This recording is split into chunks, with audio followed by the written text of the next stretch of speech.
বাংলাদেশের সহকারী হাইকমিশনে হামলায় ৩ পুলিশ বরখাস্ত এবং ৭ জন আটক। আগরতলা বাংলাদেশ সহকারী হাইকমিশনে হামলা ও পতাকা অবমাননার ঘটনায় ৩ জন পুলিশ কর্মকর্তাকে বরখাস্ত করেছে ভারত। এছাড়া হামলায় জড়িত থাকার সন্দেহে ৭ জনকে আটক করা হয়েছে। ভারতীয় সংবাদ মাধ্যম এনডিটিভির খবরে এ তথ্য জানানো হয়েছে।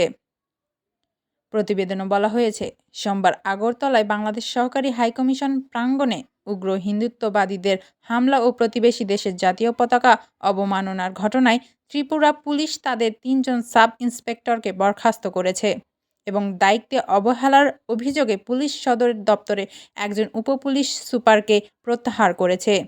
এছাড়া হামলায় জড়িত থাকার অভিযোগে ৭ জন ভারতীয়কে আটক করা হয়েছে। পশ্চিম ত্রিপুরা পুলিশের এসপি কিরণ কুমার জানান, এই ঘটনায় আগরতলা নিউ ক্যাপিটাল কমপ্লেক্স থানায় পুলিশ বাদী হয়ে একটি মামলা করেছে। এ ব্যাপারে পুলিশ ইতিমধ্যে তদন্ত শুরু করেছে এবং আইন অনুযায়ী ব্যবস্থা নেবে। সোমবার দুপুরে ভারতের উত্তর পূর্বাঞ্চলীয় ত্রিপুরা রাজ্যের উত্তর আগরতলায় বাংলাদেশের সহকারী হাইকমিশনে হামলা চালান হিন্দুত্ববাদী সংগঠন হিন্দু সংঘর্ষ সমিতি সহ কয়েকটি সংগঠনের সমর্থকরা। এছাড়া সহকারী হাইকমিশন ঢুকে ভাঙচুর চালান ও বাংলাদেশের পতাকা নামিয়ে ছিঁড়ে ফেলেন। ঘটনাটিকে দুঃখজনক বলে বর্ণনা করেছে ভারতের পররাষ্ট্র মন্ত্রণালয়। তারা বলে, কূটনৈতিক ও কনসুলার সম্পত্তি কোনো অবস্থাতেই লক্ষ্যবস্তু করা উচিত নয়।